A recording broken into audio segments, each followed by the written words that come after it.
जय Hind. Result based coaching में आपका हार्दिक स्वागत है। तो आइए हम आज नया साल और नए वर्ष में हम प्रवेश कर रहे हैं। तो इसमें आपको क्या है कि नए साल की ढेर सारी शुभकामनाएं, यानी कि सुख संपत्ति सफलता और स्वास्थ्य समृद्धि एवं मंगल कामनाओं के साथ मेरे और मेरे coaching result based academy result based coaching की तरफ से आपको और आपके परिवार को 9 वर्ष की हार्दिक शुभकामनाएं। ठीक है, और क्या रहिए, मस्त रहिए, नया साल मनाइए और पढ़ाई एकदम दबा के कीजिए ताकि क्या हो 2025 ऐसे न जाए। ठीक है, तो आइए हम आज का क्वेश्चन देखते हैं। तो क्वेश्चन क्या है हमारा? तो आज का क्वेश्चन है कि 1 जनवरी को निम्नलिखित में से कौन सा दिवस मनाया जाता है? तो कौन सा दिवस मनाया जाता है? 9 वर्ष दिवस मनाया जाता है, यानी नया साल दिवस मनाया जाता है, हैप्पी न्यू ईयर दिवस मनाया जाता है, यानी 2025 में हम प्रवेश कर चुके हैं। ठीक है, अगला क्वेश्चन है कि हाल ही में सीनियर राष्ट्रीय पुरुष हैंडबॉल का टाइटल किस टीम ने जीता है? यानी कि क्या कह रहा है कि सीनियर राष्ट्रीय पुरुष हैंडबॉल का टाइटल किस टीम ने जीता है? तो कौन सी टीम जीती है? तो वो जीता है केरला ने। ठीक है, कौन सी टीम है? यानी कि यही टीम है और केरल ने इसको जीता हुआ है। ठीक है, अगले क्वेश्चन की अगर हम बात करें तो अगला क्वेश्चन हमारा है, अगला क्वेश्चन क्या है? अब देखिए, अगर केरल के बारे में बात करें तो ये जीता हुआ है। ये कौन सा टूर्नामेंट का संस्करण था? यानी 53वां संस्करण था, 53वां संस्करण था और रोमांचक मुकाबले में ये फाइनल में चंडीगढ़ को 34-31 से यानी कि 34 और 31 के स्कोर से हराकर चैंपियनशिप हासिल किया है। कौन? यानी कि इसके अपोजिट में टीम कौन थी? चंडीगढ़ थी। ये बात आपको बिल्कुल ध्यान में रखनी है। आगे की क्वेश्चन की अगर बात करें, अगला क्वेश्चन क्या है कि निम्नलिखित में से कौन सा देश 2023-24 में अब तक का सर्वाधिक कोयला उत्पादक देश बना है?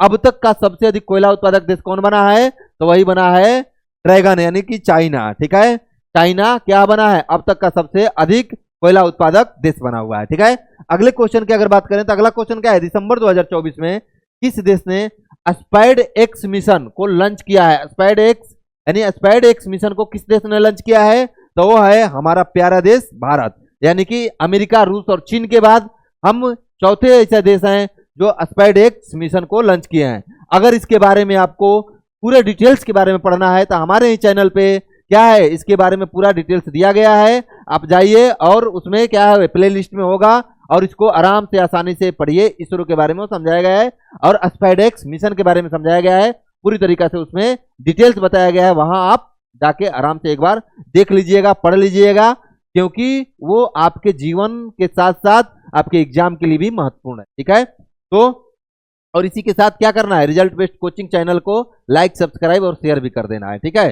तो आइए अगला क्वेश्चन की अगर हम बात करें तो अगला क्वेश्चन हमारा क्या है कि हाल ही में किस राज्य में 5 दिवसीय 18वां हाथी और पर्यटन उत्सव का आयोजन हुआ था? यानी किस देश में हुआ था, किस राज्य में, माने किस देश में हुआ था? यहाँ किस देश में हुआ था? तो वो देश है कौन सा है? नेपाल है। यानी कौन सा देश है? नेपाल है। यहाँ देश कर लेना है, किस देश में 5 दिवसीय क्या करना है, 18वां हाथी पर्यटन उत्सव का आयोजन किया गया था? तो नेपाल में किया गया था। ठीक है, आगे की अगर क्वेश्चन की हम बात क्या है, अगला क्वेश्चन है कि हाल ही में केंद्रीय रिजर्व पुलिस बल सीआरपीएफ के महानिदेशक का पदभार किसने ग्रहण किया है? तो किसने ग्रहण किया है? तो वो है विपुल कुमार। विपुल कुमार जी यही है। तो विपुल कुमार जी ने क्या किया है? सीआरपीएफ के महानिदेशक का पदभार ग्रहण किया है। ये किनके जगह लिए हैं? तो ये जगह लिए हैं अनीश दयाल सिंह के स्थान पे बने हुए हैं। ठीक है, इससे पहले अनीश दयाल सिंह थे सीआरपीएफ के महानिदेशक, अब कौन है? विपुल कुमार जी बने हुए हैं सीआरपीएफ के महानिदेशक। ठीक है, तो आगे की क्वेश्चन की अगर बात करें तो अगला क्वेश्चन क्या है कि भारत निर्वाचन आयोग द्वारा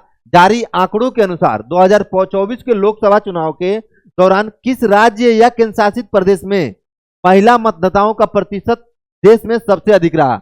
यानी कौन से राज्य या केंद्र शासित प्रदेश है जहां महिला मतदाता सबसे अधिक 2024 के लोकसभा में थी? तो कौन सा था? तो वो है पुडुचेरी। यानी कि पुडुचेरी में क्या ही महिला मतदाता 2024 के लोकसभा के चुनाव में सबसे अधिक मत दिए हैं। ठीक है, अगर हम इनके बारे में बात करें तो क्या है कि मुख्य निर्वाचन अधिकारी यानी कि मुख्य चुनाव आयुक्त कौन है? राजीव कुमार जी के एक प्रेस बयान में आया था कि 10,23,699 मतदाताओं में से 5,42,979 महिलाएं यानी कि 53.03% महिलाएं इसमें थी। ठीक है, शामिल हुई हैं मत देने में और सभी 31 मतदान केंद्रों पर केवल प्रशिक्षित महिला अधिकारियों की तैनाती के साथ माहे विधानसभा क्षेत्र ने इतिहास रच दिया। यानी कि अगर पूछेगा कि 2024 में कहां पे सभी 31 अधिकारी महिला अधिकारी तैनात की गई थी, तो पुडुचेरी में है माहे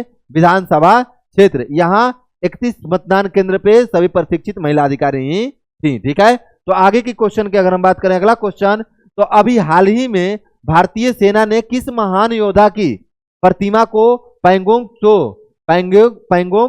त्सो में अनावरण किया है, यानी उनकी प्रतिमा का अनावरण किया है, तो वह है छत्रपति शिवाजी। यानी पैंगोंग त्सो जो झील है वो कहाँ है, वो लद्दाख में है। ठीक है, और छत्रपति शिवाजी महाराज की मूर्ति का वहां क्या किया गया है, प्रतिमा का अनावरण किया गया है। ठीक है, आगे अगर हम देखें राज्य विशेष में, अब आज हम देखेंगे तो राज्य विशेष में हम महाराष्ट्र के बारे में पढ़ेंगे। तो आइए हम महाराष्ट्र के बारे में देखते हैं। तो अगर इसका लोकेशन देखें भारतीय मैप में, तो यही है महाराष्ट्र। ठीक है, ये है पश्चिमी घाट और यह है महाराष्ट्र। ठीक है, तो आइए महाराष्ट्र के बारे में हम देखते हैं। तो महाराष्ट्र में क्या है, इसकी राजधानी कहाँ है, इसकी राजधानी है मुंबई। महाराष्ट्र की कहाँ राजधानी है, मुंबई। ठीक है, कुल जिले कितने हैं, 36, यानी 36 जिले महाराष्ट्र में है। ये बात ध्यान में रखनी है, इलेक्शन हुआ है, एग्जाम में आएगा, इसको आराम से एकदम बढ़िया से ध्यान रखनी है।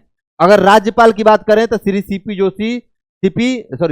सीपी राधाकृष्णन क्या है, यहाँ के राज्यपाल हैं। और मुख्यमंत्री की बात करें तो नए नए मुख्यमंत्री बने हैं श्री देवेंद्र फडणवीस जी, ये हैं बीजेपी के बने हैं मुख्यमंत्री अभी नए नए। और उप मुख्यमंत्री की बात करें तो 2 उप मुख्यमंत्री हैं, एकनाथ शिंदे जी और अजित पवार जी, ये दोनों क्या हैं, महाराष्ट्र के उप मुख्यमंत्री हैं। ठीक है, अब देखिए आगे अगर महाराष्ट्र का क्षेत्रफल की बात करें तो कुल क्षेत्रफल कितना है, यानी कि कितना है, 3,77,000, यानी कि 3,07,713, 3,07,713 क्या है, महाराष्ट्र का क्षेत्रफल है। ठीक है, यानी और देश में अगर क्षेत्रफल की दृष्टि से देखें तो तीसरा स्थान है।